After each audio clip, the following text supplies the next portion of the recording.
What is going on, everybody? We're here and we are live. It is divisional round Sunday, even though we already had a divisional round Saturday in the NFL playoffs. We've got two games today. Both of them, you just said before the stream, look like we might get some weather games, some snow games, or at least some cold weather games in Buffalo and Philadelphia, which is exciting. But we also got some games from yesterday to talk about. An absolute implosion from the Detroit Lions. Jared Goff, every once in a while, reverts, just like we saw this 5-interception game. Every once in a while, Jared Goff kind of reverts to who he is. I know I got a lot of flack from a couple Detroit Lions fans in the chat early in the season when I said Jared Goff is playing excellent. He's playing like a top 5 quarterback without being a top 5 quarterback talent. A lot of people got upset about that, but it's the truth. And we saw Jared Goff kind of revert back a little bit. The Detroit Lions fell apart yesterday and basically gift-wrapped the game for the Washington Commanders, and they are moving on to the NFC Championship game. The Washington Commanders, who fucking did all of the right things in this offseason with the coach they hired, with the offensive coordinator they hired, with the tools they focused on to build up their team. And this team is rolling right now. And just like that, you had Lions head coach Dan Campbell tell Kevin O'Connell after their Week 18 matchup, "Hey, I'll see you in 2 weeks." See you in 2 weeks. Blind they'd see each other in the playoffs. Apparently, he met in Cancun because both of them had quarterbacks that collapsed, and both of them had first game exits in the playoffs. Well, we'll talk all about this, including that Chiefs game, which I'm sure a lot of you guys are excited to talk about. Beardo, what's going on, man? Yeah, nothing much, man. Genuinely surprised in last night's game for sure, seeing Jared Goff and the Lions just totally implode like that. Dan Campbell trying to get cute with some trick plays there that didn't really necessarily make sense at all. But you're absolutely right about Washington making all the right moves in the offseason, bringing in some veteran talents into a brand new regime like Bobby Wagner, Austin Eckler, and Zach Ertz, guys that have been there before, guys that have been in the league and have been, playing at a high level for a long time. Coming in, bring them into the organization, show the young guys how it's done.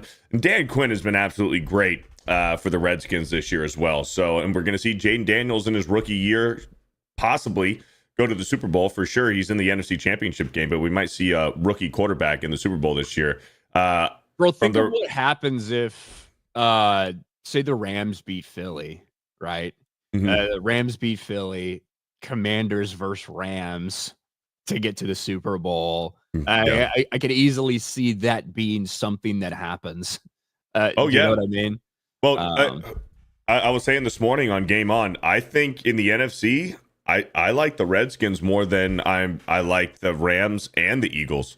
I'm not convinced on the Eagles. I think the Rams are talented. I have the Rams beating the Eagles today. So do I. And obviously the weather, the weather, it'll play a factor. It'll play a factor, and it favors the Eagles. Yeah, so it 100% favors the Eagles. Mm-hmm. So, but I'm sticking with my pick, just like I stuck with my Rams pick, despite it being moved out of Los Angeles. I'm sticking with my Rams pick here as well. Mm-hmm. Yeah, I like the Rams today, but yeah, for that Eagles game, like just about at game time, they have a severe winter weather storm coming through. No doubt we're going to get snow. They're saying like during the game, they could get 6 inches of snow during the game. Yeah. So Saquon apparently has talked with LaShawn McCoy because back a few years ago, about 11, 12 years ago, LaShawn McCoy had that blizzard game against Detroit where he rushed, like he had a crazy game on the ground. So Saquon was calling him up and saying, "Hey man, what cleats do I fucking wear for this shit?" So I'm excited. And then the Bills game is going to have some weather too. I think at game time it's going to be 60% precipitation and 11 degrees on the field. 11 degrees on the field with a 60% chance of precipitation. And I don't think that one is going to play nearly as much of an impact in the game. With obviously the Bills are used to playing in that. The Ravens are relying heavily on Derrick Henry and Lamar Jackson using their legs, things like that. So I don't think that game, even if it's bad weather, right? Even if it does snow, even if it is fucking cold and windy or whatever, I don't think that game we see as much of an effect from that weather on the outcome of the game versus, one team that they don't want Jalen Hurts throwing the ball. Let's just be real. Nobody wants that except the Eagles wide receivers. They're the ones that fucking want that and don't. Mm-hmm. But yeah, they want to stick on the ground with Saquon. They want to use Jalen Hurts in the running game, read option stuff like that. So it 100% favors them. In that Bills Ravens game, if there is some snow and some weather, I mean, both offenses. I mean, you got two mobile quarterbacks and two great running backs, Josh Allen and Lamar Jackson, both very mobile. And then James Cook, who is quietly, he's a little underrated. He's been having a great year too. And obviously Derrick Henry. So both offenses, I think, are pretty even as far as the ground game for the weather. But yeah, the snow is definitely going to favor the Eagles in that Eagles-Rams game. But Williams for Los Angeles, he's having himself a great postseason so far too. So I'm excited for the slate of games today. Kyren Williams has been really solid for them all year long. Yeah, a big help to that Rams team, which has at times, in this McVay era, at times has had trouble running the ball. In the post Todd Gurley era, has had trouble running the ball. That feels like 15 years ago. It was probably only 5. Do you know what I mean? Like when Todd Gurley was back there, when they got Todd Gurley. 2018 was when the Rams went to the Super Bowl against the Patriots, right? Yeah. 2018, maybe it was February 2019. I can't remember. But I don't even fucking remember. Todd Gurley and C.J. Anderson were the running backs for the Rams in that Super Bowl. Yeah. And when it does come to this Washington Lions game, every single person says the NFL is rigged when it doesn't go the way they thought it would every single time. But I get the idea of hyping up Jaden Daniels and blah blah blah. Mm-hmm. The Lions were the most watched team this year in the NFL. Now a lot of that had to do with when they had primetime stuff. Like the Lions were like the best story and the most hyped up team and the most eyes on them, the biggest viewership of any team this season. The NFL 100% for storylines that would have loved to see the Lions fucking go on and win, or at least make it to the Super Bowl. That's undeniable. I think everybody wanted to see a Bills-Lions Super Bowl. That was like getting into the playoffs the teams remaining in the playoffs. I think the majority of people wanted to see Bills-Lions, two teams that have never won a Super Bowl before. You're guaranteed to get a new Super Bowl winner in there. I think that would have been a cool story. Those were about midway through the season. That's who I said after seeing everything. My original preseason pick was a repeat of last season. It was Chiefs Niners. That's what I thought we were going to see. Obviously, Chiefs still in it. Niners didn't have a chance for the past couple weeks. The team looked very mediocre all season long. Obviously, the wheels fell off it at the end. But it doesn't mean I want the Lions to win. The Lions are my fucking division rivals. This is such a fucking hilarious season for me because there's really no denying that in the regular season the best division in football 100% was the NFC North. Their losses basically just came against each other, right? For the vast majority of this season, and they beat up on basically every other division that they played. But I fucking love the fact that all of them have early exits in the playoffs. I fucking love it. Fuck Minnesota, fuck Detroit, and fuck Green Bay as a Bears fan, obviously. And also, as much as I did pick the Lions, I was rooting against them because I want Ben Johnson to interview with the Chicago Bears. Well, he already did. He already did interview with him, right? Ben Johnson? Ben Johnson, I don't think has done a sit-down formal interview with the Chicago Bears. Okay. No. Dude, that's what I hate about these playoffs. About the NFL playoffs and just how everything is structured in general. Because you get these guys for these teams in the playoffs, these coordinators who are, for sure, without a doubt, going to be a head coach for another team with a vacancy. But while their current team is still playing in the playoffs, during the week, they're out interviewing and shit, and there's all this speculation and stuff of where they're going. Like, we knew that Kyle Shanahan, back with the 28-3 Atlanta, New England Super Bowl, you knew that Kyle Shanahan was going to be the head coach of the 49ers.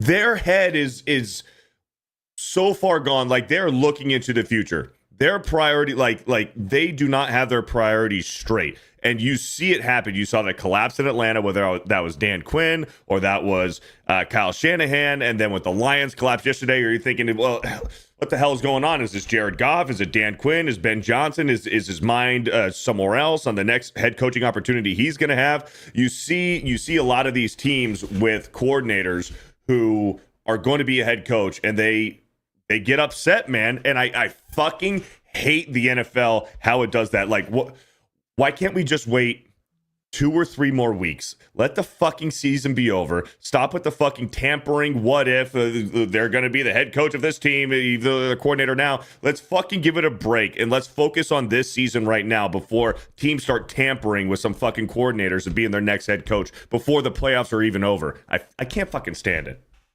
I don't really care. Like it just is what it is, right? It's probably always happened throughout the fucking course of history. The difference is now we hear about it. You know what I mean? We hear about it all the time. We hear about talking heads, blah, blah, blah. Now, the idea that Tom Brady, minority owner of the Raiders, minority meaning percentage, not because he's black, but minority owner of the Raiders. I saw a hilarious fucking post last week when Washington won that game that had Magic Johnson down there shaking hands with Jaden Daniels. Like, minority owner of the Washington Commanders, Magic Johnson celebrates with Jaden Daniels. And it's like, what does him black have anything to do with it? That was really fucking funny. Yes. That was really funny. But I despise the fact that Tom Brady, minority owner for the Raiders, involved in the next head coaching search for the Raiders, basically had a week where they were covering the Lions and he got to hang out with Aaron Glenn and Ben Johnson. Right?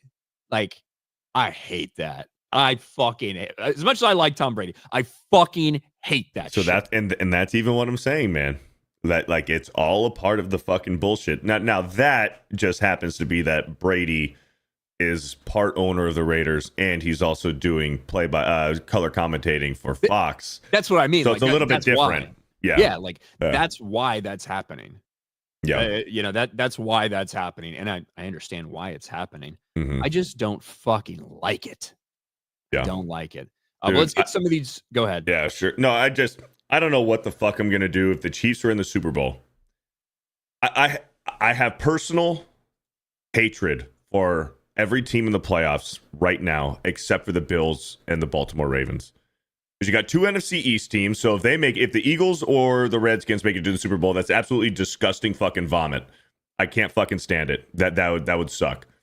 If the Rams, I lived in Southern California when the Rams moved back from St. Louis to LA, and I seen all these fucking bandwagon fucking Rams fans where everybody's either a Raiders fan, a Chargers fan, or probably a Cowboys or Steelers fan. And then all of a sudden the Rams come back and it's like, that's all I fucking see. Everybody's a fucking Rams fan now. No, fuck you. Where were you when they were in fucking St. Louis? No, fuck you. And the Rams moved back. That fucking pissed me off. And the Chiefs, obviously I don't want the fucking Chiefs to win.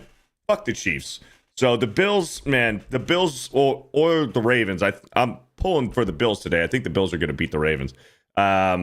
But man, dude, if it's a Chiefs and NFC East Super Bowl, I don't know what the fuck I'm gonna do. I'm just gonna root for career-ending injuries. I don't really have any hatred at all towards the Rams. Like, and you know this, being from that area, the LA Rams, they were the LA Rams for quite some time. Yes, they were. They packed up their bags and moved to St. Louis, and that pissed a lot of people off, obviously. Yeah. Yep. Right? In the same way where you got fucking when you got the Titans moving the Oilers moving and like all these things, when teams move like that creates a lot of fucking animosity. You say, fuck that team. They come back. That's a different story. Now, I'm not saying every fucking Rams fan was, oh, my Rams, but a lot of them had families that grew up in that area that rooted for the Rams, stuff like that, and they kind of came back home, as it were. The Rams have much more support in Los Angeles than the Chargers do. The Chargers, in a lot of people's minds, belong in San Diego, both from the San Diego perspective and the LA perspective. And they feel like renters there because they are renters there. They're renting that stadium basically from the Rams. But yeah, so I don't really have any problem with the Rams at all. The Chiefs, I'm tired of the Chiefs. I don't want to see another Chiefs championship. I don't have the same visceral hate for them that a lot of other people do. I'm just fucking tired of it. Yep, that's where I'm at. And then Commanders, I don't particularly want the Commanders to win, but I don't fucking I hate some Commanders fans. The Eagles, sick of the Eagles. So yeah, it's not going to be fun. Just give me a fucking Buffalo Bills championship. Buffalo Bills in the Super Bowl, for the love of God. Please. Chris Coran for 2. The pork is ready. Hell yeah, man. It's nice that you had so much time to get that ready because you weren't going to a playoff game. After your Buccaneers also imploded. Like literally shot themselves in the foot. Dumb H, just like that, the NFC North is gone. So I was hoping for a short run for Ben Johnson. Short run. Alex McCarthy, I predict my Jags and Packers won't lose today. That is probably true. Likely. Mick Walsh for 2. I think Ryan should wear a Notre Dame jersey if they win. Well, I don't own one. What do I get if they lose? That's what a bet is. Just bragging rights. Yeah, that's what a bet is, right? What are you gonna do, Mick Walsh, or what am I going to get if they lose? If I have to wear one when they win and get nothing when they lose, other than I get to fucking shit all over them. Yo Jitsu for 2. Let's go Ravens. I'm not rooting for the Ravens. Neither am I. A Ravens Eagles Super Bowl, that would be the worst. I would because of the narrative surrounding Lamar Jackson and the way the media has portrayed it and all of those things, quite frankly, I would rather the Chiefs make it to the Super Bowl rather than the Ravens. That's just how I feel about it. I would love to get a rematch of Chiefs Bills. I think that would be perfect. The game that literally changed the overtime rules. Yes. Right? When they were going back and forth. I rewatched the last 3 minutes of that game the other day and overtime. It was insane. It was absolutely insane. But we might as well get to we might as well get to this. Let's see if I can pull up some bookmarks and see what we have here. Because we got to actually show you guys some stuff that happened. But let's pull this up. Yesterday, the Chiefs faced off against the Houston Texans. The Chiefs win 23-14. But all anyone can talk about is the officiating, is that the game is rigged, is that the Kansas City Chiefs get every single penalty that's ever been had, that every single call goes their way. That's all anyone was talking about on social media yesterday. Rigged! NFL fans go berserk after refs blow major call in Chiefs-Texans game. And there were 3 specific calls that people very much had a problem with and were calling out, including in the commentary with Troy Aikman and Joe Buck, who, by the way, are fucking garbage, literal hot garbage, trash, dumpster fire commentators. But even they acknowledge that some of these calls should not have been made in this game. And certainly this has been a narrative the entire season. Now, a lot of that is propelled by Twitter accounts that not only are revenue farming, but also are sponsored to put out bad calls. Now, they don't get as much engagement. They don't get as much money. They don't get as much sponsorship bucks when, oh my God, can you believe that Mac Jones got away with this? Can you believe that Joe Flacco got away with this? This is fucking rigged, as they do when it's the Kansas City Chiefs. But certainly, this is now a problem. This is a narrative that the NFL is going to have to deal with. And I do think they'll deal with it in the offseason about the calls. And let's see if we can find the ones that they're talking about. Here is one of them. Let's see if we can find this. I want to see this whole play out. But all right, Patrick Mahomes was scrambling around, dancing around like a fucking fool, and goes to slide at the very last second. 2 Texans players come at him, and both of them do lunge with their helmets at Patrick Mahomes. And it just so happens they don't really Now, the guy gets called on the play, does actually hit him in the crown of the helmet. And if he hadn't got fucking blasted by his own linemen, it probably would have been a lot worse for Patrick Mahomes, but it wasn't. We have a big collision. The refs on the field see a massive collision, two guys leading with their helmets at Patrick Mahomes, but the big collision was really with each other. Mm-hmm. This was like, oh, this shouldn't be a penalty. This shouldn't be a penalty. And I do think if you had been able to review this on the field, you probably don't call a roughing the passer penalty on this call. There was another one. Let me see if I can find it. Going through my bookmarks here. This one right here.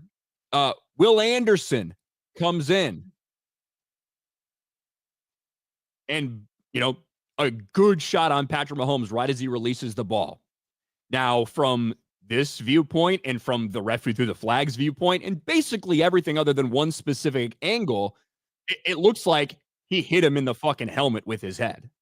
Like that's what it looks like. Even from this angle, it almost looks like that. And Patrick Mahomes goes flying back. When you see from the side, you can see the vast majority that was absorbed by Patrick Mahomes' chest. And although the crown of his helmet did hit Patrick Mahomes in the face, Mac, there wasn't really much force to it. It was more the force to the chest. But this has led every single person to say, oh my God, it's fucking rigged. Everything is fucking rigged. Everything is fucking rigged. Now, when Patrick Mahomes flops on the sidelines, he gets called out for it. But that didn't get a flag. I don't know how. If the NFL is rigged, if the Chiefs are getting every single call, I don't know how this one doesn't go to them. But this is the narrative that's out there right now. And I think that the NFL needs to do something about it because what Patrick Mahomes is doing is similar to what Josh Allen does. It fucking flops all over, bloviates to try to get a fucking call and take advantage of these rules, sliding late to try to take advantage of these rules, pretending to slide or pretending to go out of bounds to go inside to try to take advantage of these rules that are on the books. I think the NFL is going to do something about this in the offseason.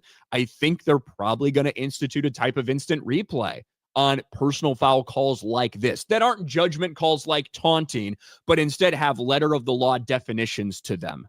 I 100% think they're going to do that. And they need to do that because when these calls affect so much in this game and they're so bang, bang on the field, and yeah, we get the benefit of seeing every fucking angle of it from up top from all these things as opposed to the guys that make the call. But those calls are not reviewable.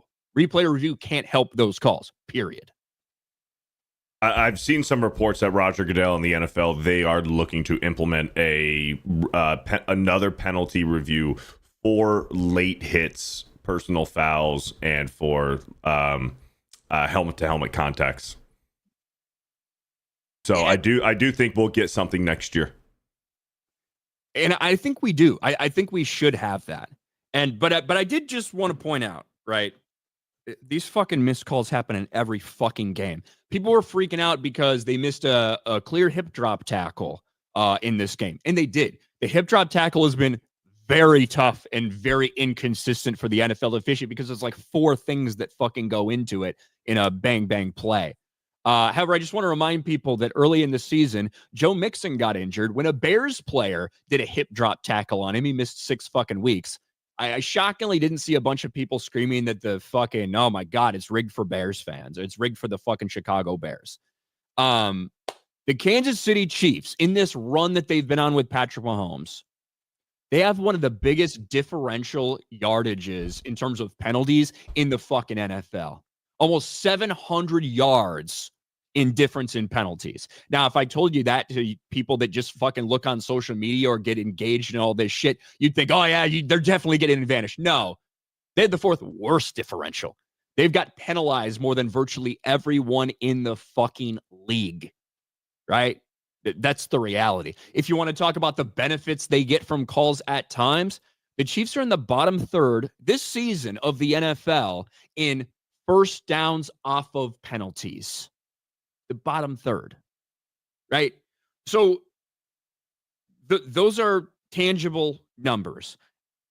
The same thing happened when the Patriots went on their run. I remember Chiefs fans bitching and moaning about the officiating when Tom Brady and the Patriots beat them in the AFC Championship game. Oh my God, Tom Brady gets all the calls. Oh, this is bullshit. Tom Brady gets this. Tom Brady gets that. There was even a terrible roughing the passer call when a Chiefs player, it looked to the guy who called like he hit him in the fucking head or the face. He actually hit him across the chest. Fucking, oh my God, look at the Patriots, get everything. To me, this has kind of always been this way, especially when teams are constantly there. People are fucking sick and tired of them, all of this shit. The Texans' response to this, in my opinion, is one of the reasons why they lost this game and why they've had the season that they've had. I think they let their egos get stoked up a lot in this offseason. And the idea, like, the Texans were, CJ Stroud was like the NFL darling last year. Okay? They just fucking were. Everybody wanted to promote him. Everyone wanted this. Everybody fucking wanted that. And guess what? Your offensive line played like dog shit, which they have played like dog shit all fucking year long. They gave up like 9 sacks or something yesterday. You're missing extra points. You're giving up 70-yard fucking returns on the opening kickoff, right? You're leaving Travis Kelce wide open in the middle of the fucking field for some reason. And all the Texans players and coach and everybody can do is talk about the officiating. That's all they want to do. And to me, they're fucking victims. They're fake victims in the same way they were when Al-Shaair got suspended. They were playing the victim then. They're playing the victim now. And it's quite frankly sad. Calls go against people in NFL games. Calls get missed in NFL games. That's the reality. That's the truth in every fucking game. And when you actually look at the numbers, the Chiefs do not have all these advantages that some people are claiming that they have each and every week, because it's being pushed by people who are getting paid to tell you that, because it goes viral, because the Chiefs are either loved or hated. And I'm no Chiefs fan, certainly. I'm not a vitriolic Chiefs hater in the same way I hate my personal division rivals. I'm tired of them. I'm tired of seeing them. I wish that they would have got knocked out of the fucking playoffs. But to me, a lot of this stuff is fucking, it's just so tiresome, because we can roll out the same clips in every fucking game for every fucking team of shit that gets missed. It's just the truth. What do you think? You pretty much nailed it, man. There's not much more I can say without repeating you. And if you do look at, by the way, if you do look at both of those one was roughing the passer, one was obviously it was sliding, so it was a personal foul, late hit, whatever. Like, if you do look at both of them, Will Anderson's like, we knew what it was when we went in here. We knew the refs were against us the whole time. Okay, then why would you lead with the crown of your helmet on a high hit on Patrick Mahomes if you knew that? Right? Because that's what he did. And crown of his helmet did contact Patrick Mahomes in the head. Now, wasn't as forceful as it looked in live action, but it did. The play where he fucking slides, like, both of those guys were leading with the crowns of their helmet. Patrick Mahomes slid very late, and Patrick Mahomes is taking advantage of the fucking rules, just like the Patriots did for years. He's taking advantage of the rules to try to draw these penalties. So he's kind of perfected sliding as fast as fucking possible and get down to get that fucking gas protection that these quarterbacks have. But that's the rule. Both of them led with the crowns of their helmets. The one DB did make contact with Patrick Mahomes with the crown of his helmet. And if he hadn't got obliterated by his other guy, it would have been much more forceful. So, like, if you know, everything's against us, man, it's weird that you would take those actions in the game if you knew these things. I just think that the Texans are a very undisciplined team, and I think that they are.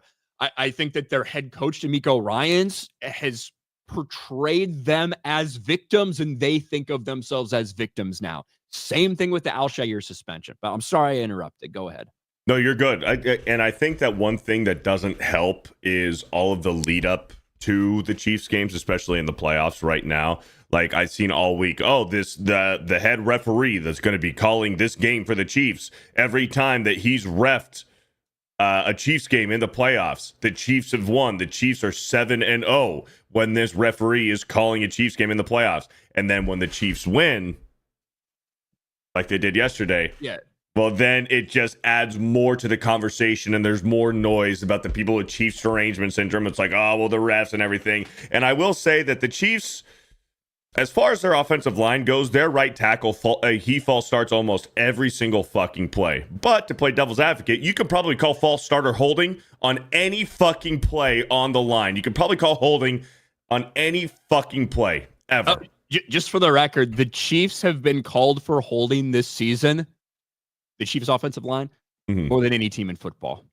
Yeah, well, just so everybody understands that, right? That narratives and the numbers disagree sometimes. People are like, oh, they never get called. They get called more than anybody else. They just do. And like stats like that are a great thing to point out. Well, this ref, they're 7-0 when he refs them. Patrick Mahomes' career playoff record is 16-3. They don't lose very often. Do you know what I mean? Right. So like there are things they've made it to the NFC Championship game every single year that he's been the Chiefs starter. They've made it to the AFC Championship game. Yep. Which is fucking wild. It's insane, and I'm ready for it to change. And some people are like, this is bullshit. How are they doing this? 7 straight. This is unprecedented. You can tell it's rigged. It's like right before that, the Patriots went to 8 straight. So, and that to me, that's what most of this is. Whether people can see that or not, whether they feel like they're affected by that narrative or not, that was the same narrative that got played out for the Patriots during their run. It's the same thing we're seeing now for similar reasons, because the Chiefs continue to be there. They continue to find ways to win games. They continue to be good and fucking annoying, and they've beat every fucking team over the past couple of years. So people are fucking sick and tired of them. I get it. I'm sick and tired of them too. I would love to have a playoff run without the Chiefs going deep. But all I can go by is like what I see and kind of the sensationalism that's out there. And I get it. You want to get clicks. You want to get views. If I tweet out that, oh, can you believe that fucking Sam Darnold got this call? Nobody would fucking interact with that. When it's Patrick Mahomes, people are going to interact with it. That's the reality. Yep. But the Chiefs are moving on to play either the Bills or the Ravens. Chances are that's going to be an insanely hyped game in the AFC Championship, no doubt. But over on the other side, the Lions side, let me pull up that game because this was a drumming from the Washington Commanders. And I think a lot of things have to be put in perspective in this game. We said kind of all season long, I wonder when Detroit Lions injuries are going to catch up with them. That defense got basically eviscerated. We know throughout the course of the regular season, and injuries happen. It's a thing. Every team has to deal with it. The Detroit Lions, I think at one point, had more people on IR than anybody else in the league this year. So that is a reality. And that defense was hurting. So I was not surprised they gave up a shit ton of points. But the Lions offense, specifically Jared Goff, had 3 of those turnovers. Man, Jared Goff fucking up, man. And Jared Goff had a collapse. That's really what this was. And every single, apparently, according to Tom Brady on the broadcast, every single one of Jared Goff's interceptions this season has come off zone coverage, which is wild that that's the case. And I don't know if the subsequent ones that happened were, but they just kept turning the fucking ball over. 5 turnovers in this game. 5 turnovers. I believe you had a Jared Goff fumble, 3 interceptions, and then you had the Jamison Williams interception, which anytime you give a wide receiver the ball, they're going to fucking throw it. Right? They are not going to throw it away. They are not going to tuck it and run. They're going to fucking throw it. I like Amon-Ra St. Brown in those positions a lot more than I do like Jamison Williams. But to throw it? Yes. Right. To throw that ball. But the Commanders took advantage of every single opportunity they got. They did get a pick 6. They did get the ball in plus territory a couple times because of these interceptions. And the Commanders, I don't know if there was a 4th down that they didn't go on in this game. I believe they punted once yesterday. There you go. Including one time down at the goal line, 4th and 2. The Lions needed to make a stand, and they got caught with 12 people on the field. The Lions had a lot of mental mistakes yesterday. They just did. And Dan Campbell was crying at the fucking podium about how much effort the guys put into it and all these things. I'm going to say this now. I think that the Lions' Super Bowl window is gone. Really? I do. You're losing Ben Johnson. You're losing Aaron Glenn. Your offensive and defensive coordinators they're both gone. They are. Jared Goff has been fucking excellent this season for the most part. But there are times when he does kind of revert to that Rams era Jared Goff that we saw. Kind of deer in headlights a little bit when you pressure him, things like that. And to be fair, for a long time in the NFL, there's a lot of people who are like, hey, pressure up the middle, it's going to get to him. That's height, whether it was Brady, whether it was Manning, whoever it fucking was. Yeah, I think this might have been it for the Lions. I think because so many of their guys are going to be leaving, they've got a lot of key pieces that they need to figure out how to re-sign on the offensive line, which the offensive line is one of the reasons this team is so successful. And but on the Commanders side, their defense played lights out, obviously, to force this many turnovers. Some of them were forced, some of them were very unforced, in my opinion. But they played lights fucking out. The defense did, limiting the Lions the way that they did. Jaden Daniels, this is everyone should take a carbon copy of what the Commanders did this offseason. They fucking got rid of everything, right? They got rid of the head coach. They got rid of their fucking management. They got, obviously, a new owner, everything. They got a guy in Dan Quinn who is a culture guy, right? Who has had success, taking teams to the Super Bowl, things like this. They got him in there. They brought in an offensive coordinator to match the skill set of your quarterback, right? Cliff Kingsbury, who desperately wanted to go to Chicago. Chicago said, no, we'll take Shane Waldron instead. Cliff Kingsbury goes there. And what are they doing? They're just running RPOs all fucking day long. And that makes it easier to read things. It makes it easier to fucking slow the defense down. And when you have an athlete like Jaden Daniels who makes good decisions, you have a very efficient offense. And that's what they have there. And the Washington Commanders could fucking win the whole thing. They really fucking could. I think so too. Especially with the state of the NFC, with who they beat, with who has been beat. I think they could win the whole fucking thing. But there's no doubt the Lions threw up all over themselves in this game. Yeah, that is what happened. In the same way that the Buccaneers threw up all over themselves in that game at the end to get the Commanders back into the game. Same thing happened with the Lions here. But it doesn't matter how you win; it matters that you win, and the Washington Commanders won. Yep. I think the Redskins can definitely go the whole way, and they absolutely could win it all. And like I said before earlier today, they went out and they got a whole bunch of veteran talent who maybe people thought were over the hill, like Austin Eckler or even Zach Ertz and Bobby Wagner, and those guys have been absolutely rejuvenated on this team. Austin Eckler had himself a hell of a day yesterday too, man. He broke away for quite a few big runs. So I like what I'm seeing from the Redskins, and I mean, I'm not going to say that I wasn't shocked, because I was absolutely shocked. I did not expect the Lions to go out there yesterday and make that many mistakes, but here we are. Blake Wheeler's burner account. Ryan is a hindsight 2020 kind of guy. Is Blake Wheeler's burner account, can you remind me, Beardo, is this the guy who got really upset when I picked the Rams to beat the Vikings last week? I think so. You roasted him last week. Are you the guy that was screaming at me for daring to say that the Rams could beat the Vikings? That I was like, oh my God, I can't believe you'd say that. My pre-site was 2020 on that one, wasn't it? He says yes. What's up? What's up, Blake? Yep.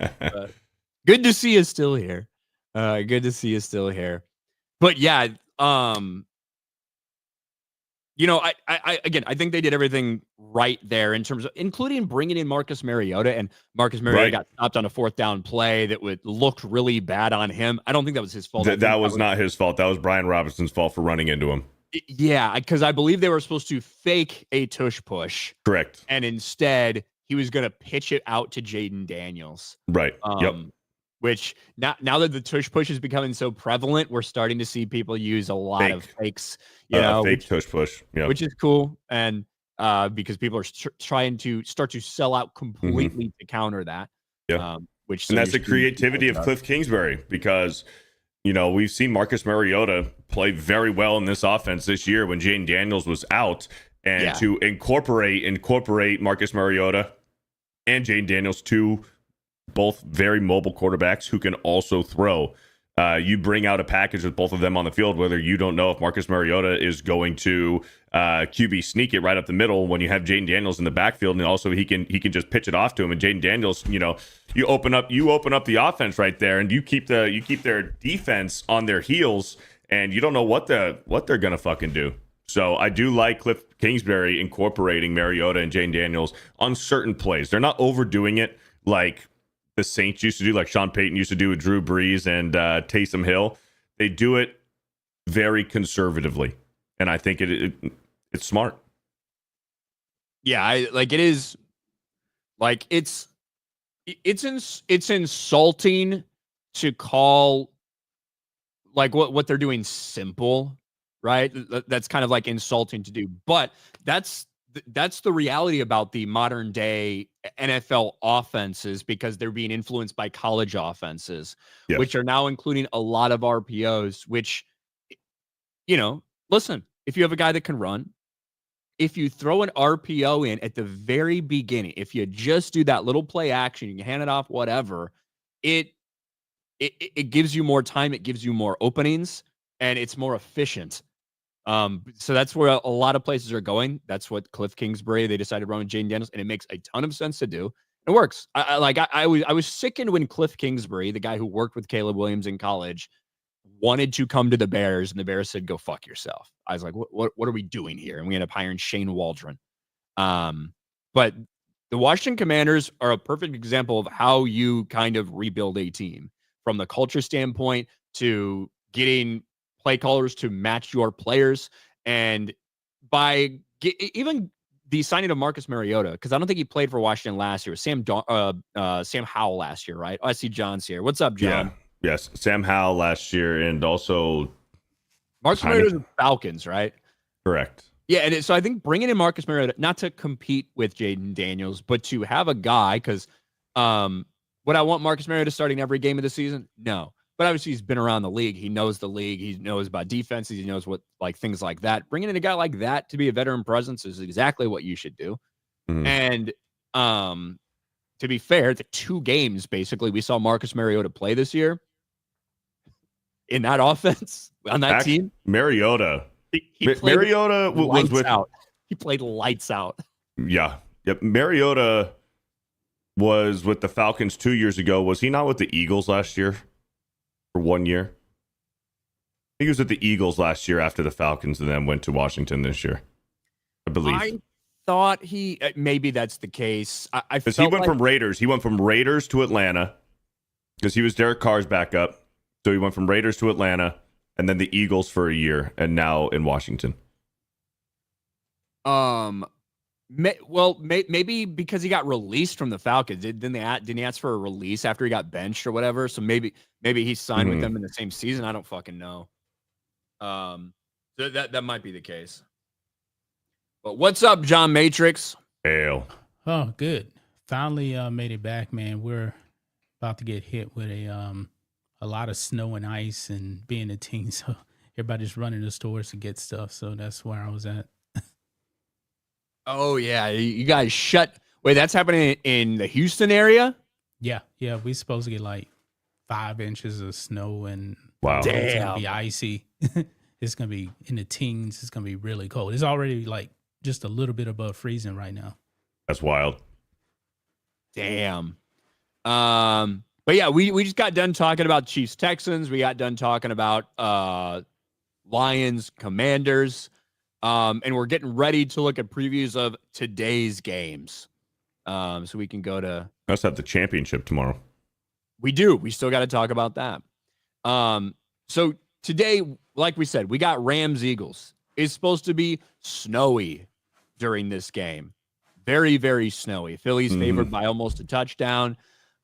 I picked the Rams as soon as they beat the Vikings.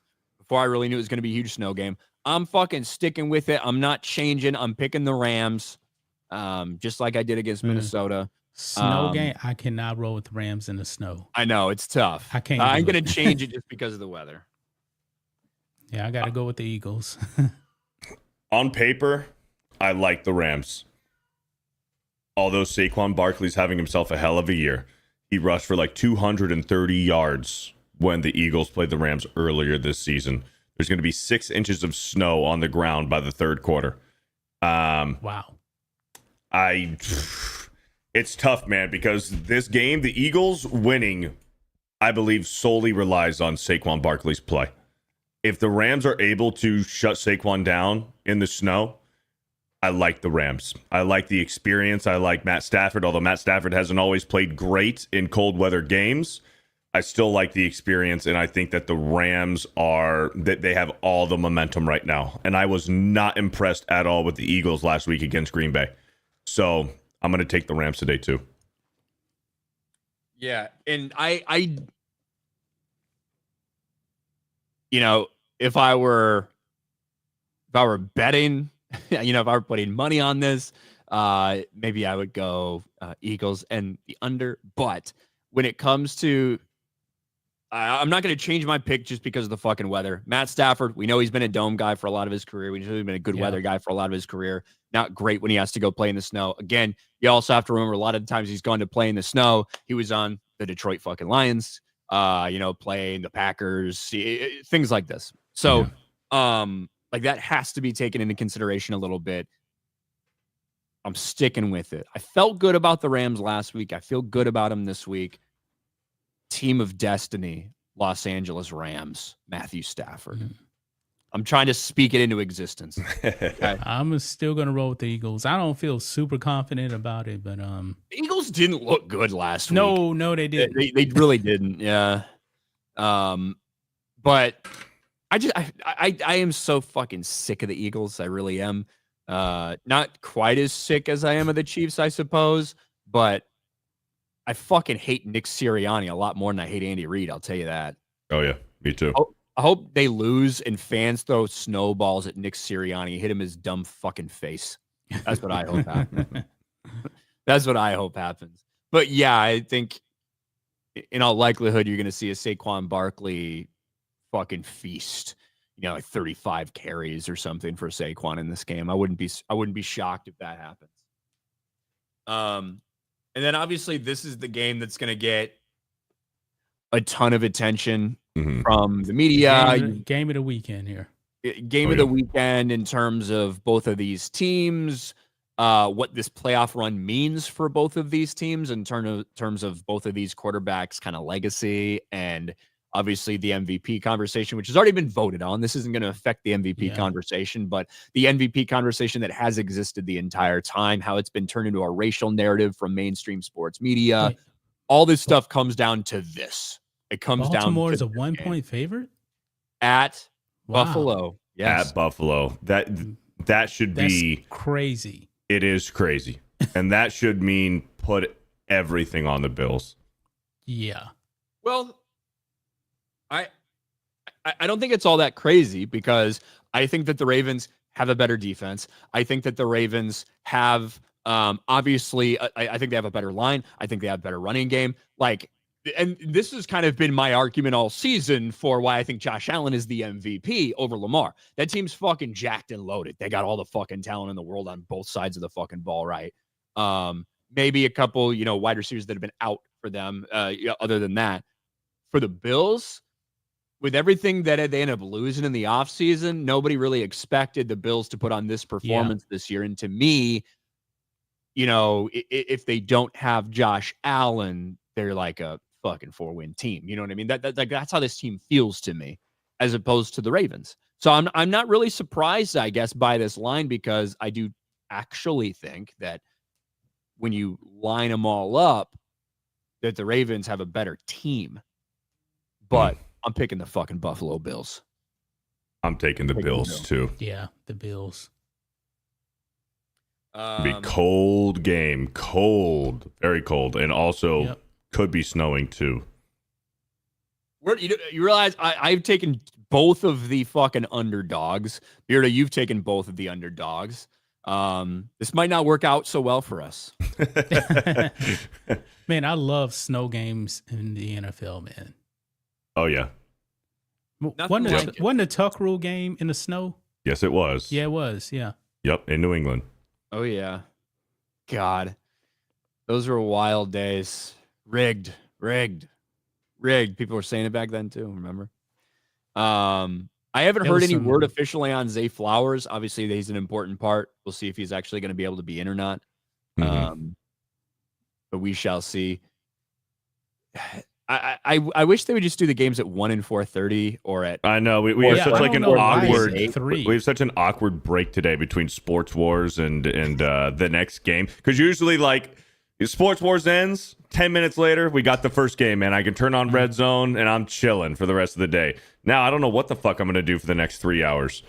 Yeah, truly, the reason that this time slot is where it's at was based off of football season, which, you know, obviously isn't all year, but the reason this is at 11:30 is because we can talk about stuff and lead up to 1 o'clock kickoff. Right. Exactly. I guess that's the entire premise of why this show is when it is.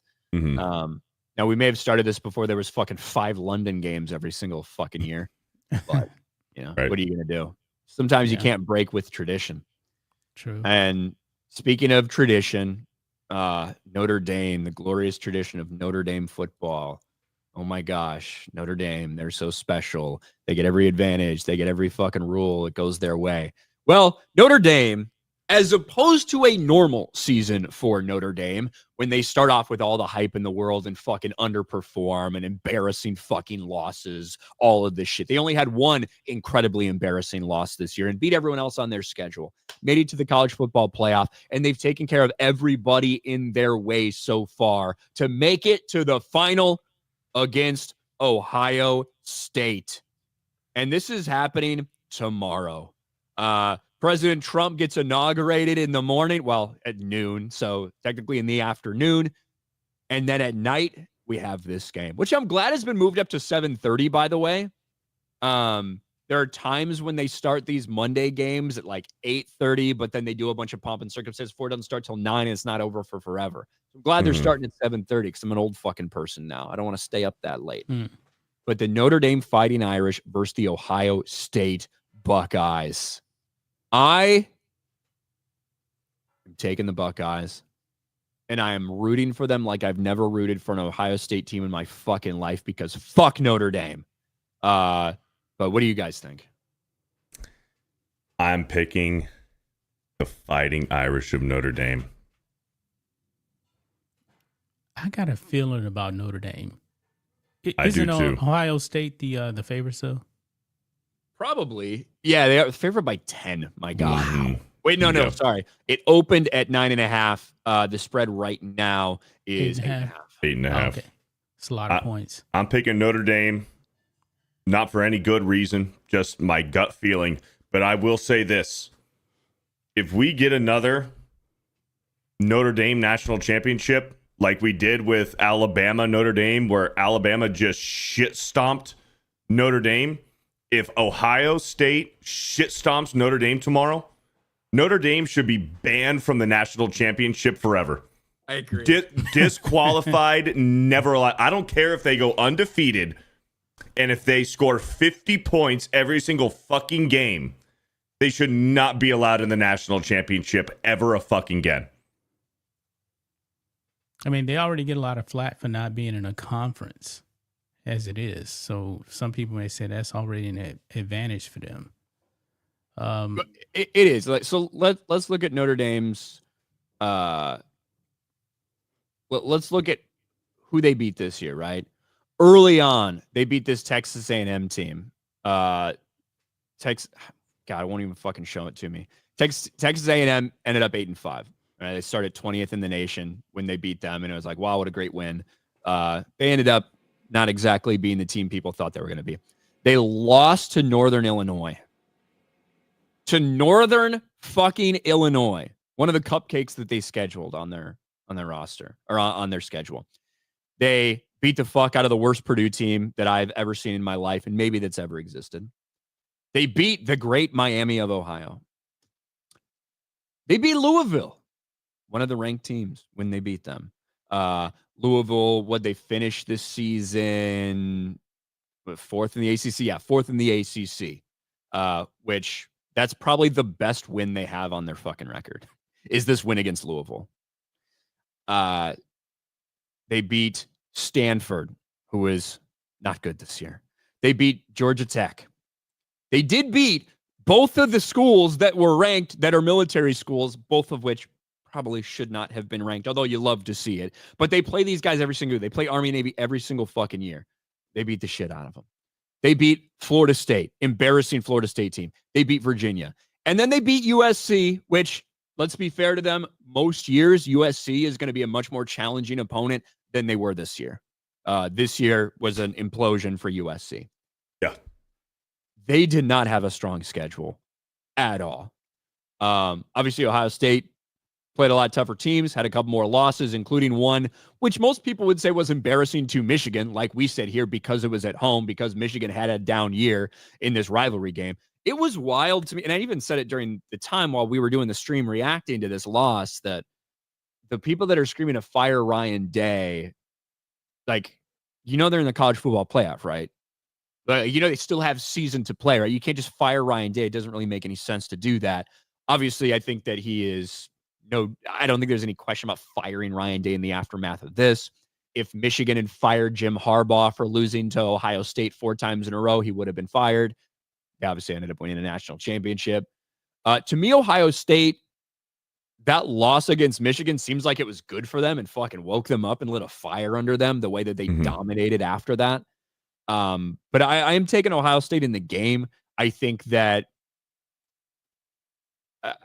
I think that Ohio State has a much better offense than Notre Dame, but I think Notre Dame has a much tougher defense than Ohio State does. So it's going to come down to that in my mind. It's going to be a good game. Listen, I do like the fact that there's no SEC teams in the college football playoff. I'm sure they're bitching and moaning about that from their double wide. But that's fine. I hate that it's 2 teams that I really don't want to win, but if it's a choice between these 2 teams, I am picking Ohio State every single time. Fuck Notre Dame. In the ass. Fuck him in the ass. I'm taking Notre Dame. Maybe a fucking nuke will just drop. Like, because Trump gets inaugurated, people just be like, fuck this. Fuck this. Nuke gets dropped on that stadium. Maybe that'll happen. Maybe that'll happen. But I don't know. That happens tomorrow night. Monday night national championships, which they've been Monday night for years at this point. Yeah. I don't really understand why. I really don't. So it is what it is. But let's get to some of these super chats. Where we said that one. We got so caught up in just talking football that we ended up missing a lot of these as they came in. I'm sorry, guys. Ride Santa Cruz gives 5 memberships. Hail. Nice. Thank you, Ride Santa Cruz. And I didn't even see this from John because we were too busy talking. But I'm on my way, boys, like 15 minutes. I was on the highway when I was super chatting. No typos. Matt super chatting and driving. Thank you, John. Nandy O. Issue fans have Chiefs as they always seem to win. It's like Katie Warriors effect. Reality is Houston O-line and special teams are the reason they lost yesterday.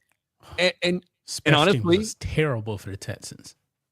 An undisciplined play, period. From the defense to the special teams. I don't know about if I would consider that undisciplined, why the offensive line is the way it is. But this is something I actually said earlier, regardless of what anybody thinks about the Chiefs or whatever. I think that Houston had a lot of love last year and a lot of hype going into this year. And I think they let their egos get to them. I think that they have sometimes portrayed themselves as victims a lot of this season, whether it was the Al-Shaair suspension, whatever. And I think that's I think that's one of the reasons we've seen this team perform the way they have this year. And I I know who D'Amico Ryans was a player. I don't know what his leadership style is like in the locker room, but a lot of the things I've seen him say on the podium this year have very much had a victimhood narrative to it. And I think the team has embraced that. And you can blame this call or that call you want when guys leading with the crown of their helmets, but technically not as much contact as should. It was undisciplined play that got them to that spot. They like blame, instead of those couple plays, blame the fact that you left Travis Kelce wide the fuck open 30 yards downfield. Wide open. That dude's 100 years old. Yeah, it's not like he's a speedster at this point in his career. Yeah. Oh, dude, he was so slow. Oh, my gosh. It did it that too, man. The Chiefs defense put the Quicksilver method on CJ Stroud. If a man can't stand, he can't fight. That dude was on his ass. Like the whole entire third and fourth quarter, man. They just went Karate Kid 3 on him. It was brutal to watch. Yeah, if I was to give CJ Stroud some advice, I would say, hey, man, you got to stop taking those hits. Got to stop taking those hits, man. You'll get there. Right. Oh, wait, that's what CJ Stroud said to Caleb Williams. That's what he said to Caleb Williams. my bad. Yeah, my bad. CJ hasn't been going great since that happened. But yeah, it's never look. We talked about it. It's the narrative. Everyone's going to blame everything they can because the Chiefs continue to win, and it's fucking annoying. But yeah, I think that team has a lot of reflecting to do internally about what went wrong this year, and hopefully they blame themselves instead of everyone else, or else it's just going to be a repeat next year. Where am I? Stephen DeLeon for five. Like, remember the start when that fucking special teams guy shoved that coach? Yes. You know what I'm talking about? Yep. And boneheaded it. Yeah, and people were trying to compare that to the Travis Kelce, Andy Reid thing. I remember when people freaked out about that, and I didn't think it was that big of a deal. I think it was more so he like kind of didn't mean to shove him. He was trying to bump into him, and Andy Reid's a fat old man and doesn't balance very well, probably, so he stumbles over. Like, you can't compare those things at all. That was a two-handed fucking shove of his special teams coordinator. Right. But that, and he took off his helmet, so he gift wrapped 3 points to the Chiefs right there. But that's this team. Remember all the Al-Shaair stuff, the Aziz Al-Shaair, right? That's this team. That's this culture. That's who they are. Him fucking leading with the crown of his helmet, fucking hitting that way, ripping his helmet off, fighting with people, fighting with his own team. That's this team. It's a team problem. And, it is what it is. Yeah. Sorry, Texans fans. To beat the Chiefs, man, you're definitely going to need their defense to have a night off. If I'm a team, I do not fear that offense whatsoever. The Chiefs' offense was not impressive at all. That defense, man, they went after the Texans. You can't have, when you're playing a lot of these, you can't self-inflict wounds. Right. Like, that's what you can't have. You can miss a read. You can, give up, maybe miss a tackle here, like whatever. Like, these things can happen. But things you can't do are whether it's, pre-snap penalties, whether it's, jumping off sides on a fucking 4th and 3 and giving them the first down. Like, those are the things you can't do against these teams if you want to win. Now, Mahomes did have a very, very impressive touchdown pass. I was shocked he was able to even throw it. I thought he was going to get sacked. Yeah, like that. There's a fucking still image from that looks insane, right? That was to Kelce, right? Wild. It was to Kelce. I think that was the one to Kelce because Kareem Hunt had one at one point. Yeah, I think it was the one to Kelce. Stephen DeLeon, Notre Dame rules all. Bills Mafia. Shout out West Texas. Notre Dame rules all. Fuck you, Ryan. You said one of those things twice there, Steve. Oh, damn. Butter Biscuit, I'm behind, but send Tomlin to Chicago. Let's go. No, please fucking God, don't do that. Please God, don't do that. I love the fact that, like, they were being serious. The Bears said we'll explore any and all options, including trading. They have done that. But please, God. Yes, congratulations on interviewing more people than anyone's ever interviewed in the history of ever. You know what's scary? Not do something stupid. I saw a meme of Mike Tomlin and Mike McCarthy's career records. They're almost identical, and they both have a Super Bowl. Yeah, And Mike McCarthy, I think, has a better playoff record than Mike Tomlin. he does. Tomlin's under 500. I didn't even know that. Yeah. Well, somebody said Mike Tomlin is just Mike McCarthy with better PR. With better ownership. I'm not going to lie. If I were to choose a head coach for my team between Mike McCarthy and Mike Tomlin, I would want McCarthy. If I'm just being real. But I think that, especially like the last few years, man, I think that Tomlin definitely has gotten more out of less. I don't think I'm not one of those people that is calling for Mike Tomlin to be fired like some people are. Because it's tough when you continue to make the playoffs and exit one round. Like, it's tough to do. But we got to remember that Mike Tomlin was handed that team initially, right? From Bill Cowher. Yeah, Bill Cowher. Handed over a team. That's that Super Bowl win was the team he was handed to, in large part, right? Yeah, Bill Cowher won Super Bowl 40, and then, 3 or 4 years later, Tomlin won Super Bowl 43 against Arizona Cardinals. Yeah. So that's just always one thing I keep in my mind, is that that's the reality. The Lions are cooked. This is absolutely their year. This was, and they're obviously everybody's leaving now. Coordinators, stuff like that. Are they going to be able to survive? What are they going to look like next year? I was worried about the injuries. I was worried about the injuries for the Lions, and it caught up with them. It's impossible to not talk about that. Every team loses players. This happens. They were devastated, though.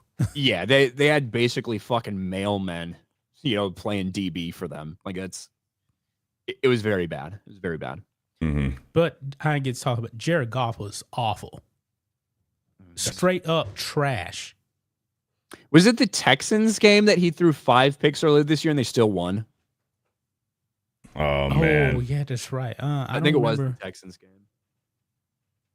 game. Jared Goff has games like these every once in a while. Yes, it was Texans. Yeah. Kind of funny how the Rams won the Super Bowl when they got rid of him. I think that when you look at what the Rams got, when you look at what they gave up, when you look at what Detroit got, that is one of these situations where I think both teams won.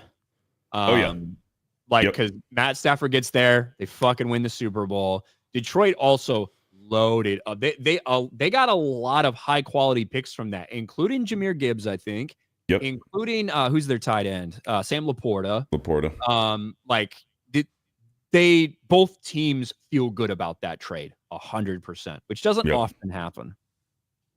So, we'll see where Ben Johnson goes. Obviously, there's a lot of smoke about the Raiders.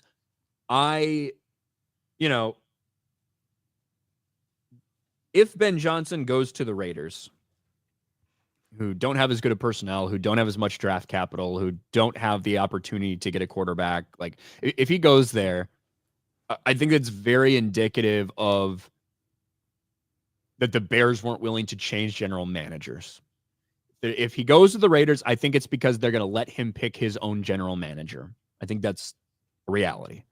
I think that's on the table for the Raiders.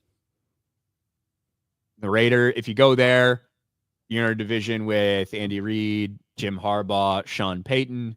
Your quarterbacks you're facing are Patrick Mahomes, fucking Herbert, Bo Nix and Justin Herbert.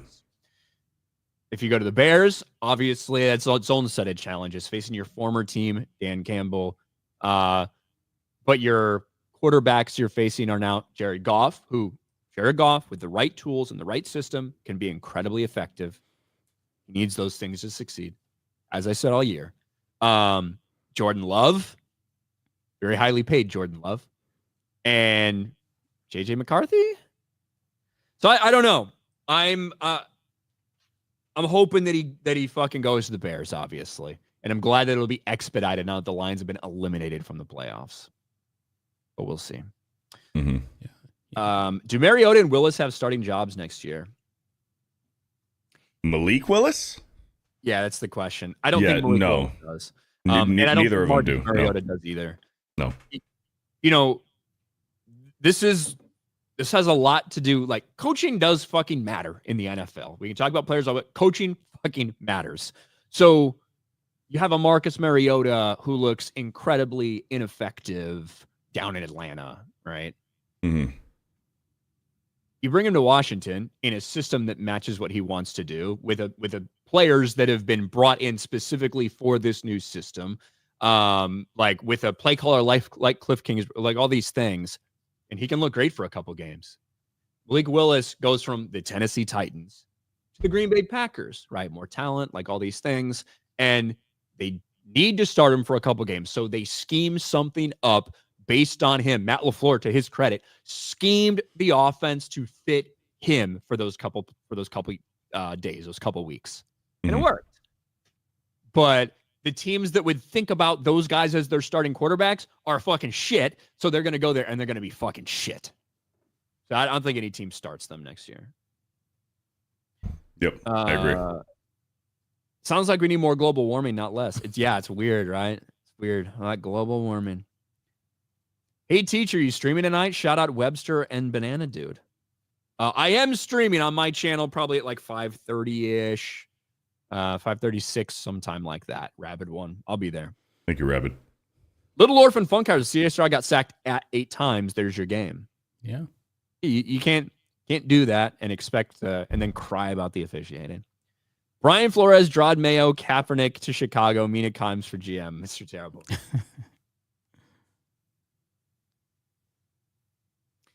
You never know. You never know what might happen.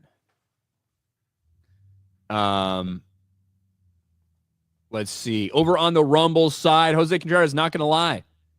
If you put a green hat on, you'd look like a fighting Irish, Ryan. I probably would. I mean, I'm like 25% Irish, something like that. So I probably would.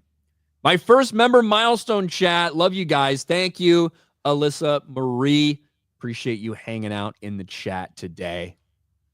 But yeah, normally we would say, hey guys, kickoffs get about ready to get started. Either watch the game, don't watch the game, enjoy the game, whatever. That's not happening until 3 fucking o'clock in the afternoon. Yep. So 2 for me. Yeah, 2 for you. Same time until then anyway. But John, what do you guys got going on in Black and White Sports? Oh, not much, man. I'm about to get some food and relax for a little bit for the game. There you go. What about you, Beardo? Just watching football, man. I'm gonna smoke up some carne asada, and that's about it, man. Just chilling till the next Geeks and Gamers stream. Or I'll be on CobraCast tomorrow with Jeremy for the inauguration. Yeah, there's no daily. If you guys tune into Geeks and Gamers daily, I know that's not on this channel, right? But if you do tune in, we're not going to have one. Jeremy's doing CobraCast and stuff like that for the inauguration, and we feel like that's going to take up a lot of people's attention all through the day. So, all right, guys, we'll see what happens. Hopefully our picks aren't disastrously wrong, but you never know. Hope everybody has a good day, a good weekend, and a good football Sunday. A good championship tomorrow. And we'll talk to you guys later. Bye, everybody.